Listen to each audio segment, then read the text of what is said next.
Okay, so we've already seen this slide once, and overall the RHI is underperforming.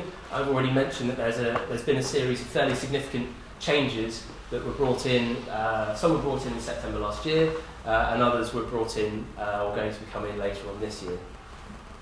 Overall, in terms of, I mentioned it's underperforming, but in terms of how we're kind of doing down here in the southwest, so actually we are the best performing region in the country, beating even Scotland, so that's good. Little feather in our cap down here. So, on to the changes that have already been made or will be made. So change number one we've already covered. The non-domestic RHI is being expanded to include some new technologies, or to sort of give technologies their own tariff. So CHP gets its own tariff, well, the element does. Biogas has had wider tariff bands, and deep geothermal has been separated from ground source heat pumps, so that gets its own tariff now, which is a change. They were considering, I've had a few people contact me about this, they were considering looking at direct air heating for biomass. So that's not using a fluid loop at all, it's just going straight out. They did roll back from that, so that's not going to be eligible under the RHI at all. But a few people saw it in the consultation and sort of saying, oh, when can I get my RHI for my direct biomass air heating?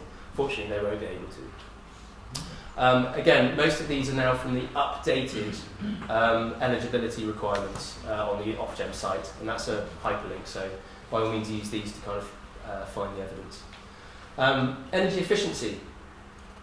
Again, this was something that was discussed for non-domestic RHI, so they were saying after 2 years, 2014, 2015, we're going to start to make sure that commercial buildings have had some kind of energy efficiency assessment, whether that's BREEAM or SAP, or there's all sorts of different ways depending on what kind of building it is, but we would like to introduce some energy efficiency. They dropped it all. They're not doing minimum energy efficiency at all for non-domestic.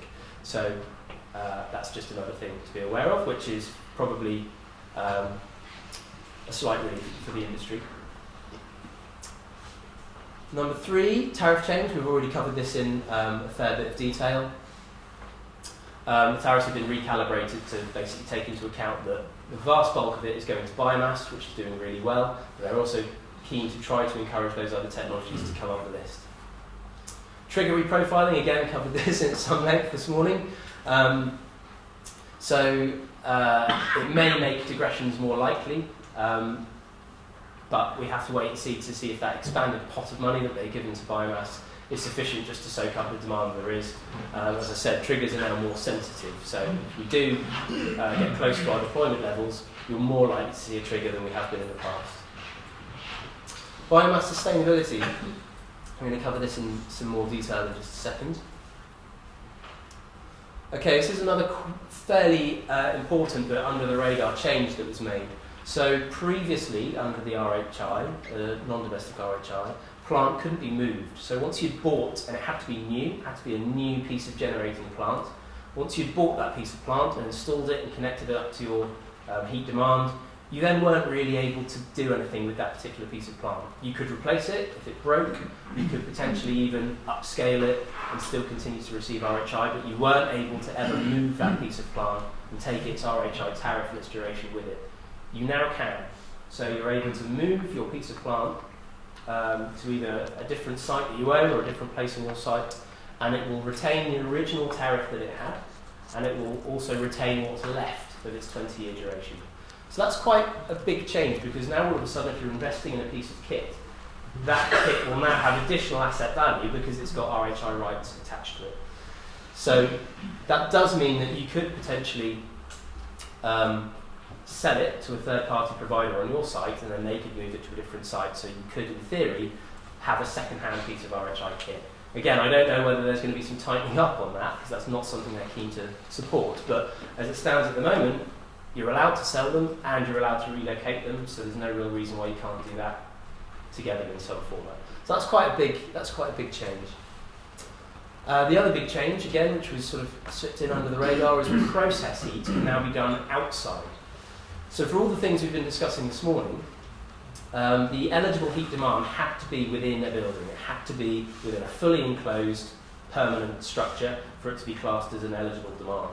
From now, certain processes, certain heat processes can be delivered outside, and you can still claim RHI for it. So Ofgem give the examples, and they're kind of listed as examples as in we probably wouldn't let anything other than these two through, but you're allowed now to do drying processes, of which quite a few people are looking to obviously dry wood fuel because it needs to have a drying process done on it, so why not earn RHI off that? Or commercial cleaning, so places like dairies that use a huge amount of hot water for cleaning down equipment and things like that potentially can now claim RHI for an outdoor heat use. So that's a very big change and potentially of quite a bit of interest to different sectors. Okay, this change has already been implemented, but there's been a big change in the metering regime. A lot of complaints from industry that the previous metering regime was pretty heavy-handed, a huge amount of meters needed generally. Every piece of outdoor pipework needed to have meters both ends to take account of the losses, and this was generally seen as moving the bulk of all of the renewable heat applications into what was known at the time as complex. So originally, Ofgem's plan was, okay, well, we'll come up with two different kind of metering regimes and two different systems on how we actually go through applications. We'll have a standard one, which we expect most people will be in, and we'll have a complex one, which will deal with the more complex things. As it happens, of course, hardly any projects end up falling into the standard or the simple batch. Most of them have additional demand, or they have additional generation, or they have ineligible demand, or they have a swimming pool, or they have outdoor pipework. There tends to always be something which is causing a complication, putting it into the complex camp. So Ofgem have looked to readdress this, and in line with doing the metering as well. So this was the old system. Generation had to be metered, and typically demand had to be metered if you had a mix of eligible and ineligible demands, and there were to be no losses included whatsoever. So any losses in pipework, any losses in buildings that weren't sort of used as a building could be classed as a kind of external cold space. It was all had to be accounted for and taken out. So you ended up with a system of often needing many meters to meter what ought to be a fairly simple installation.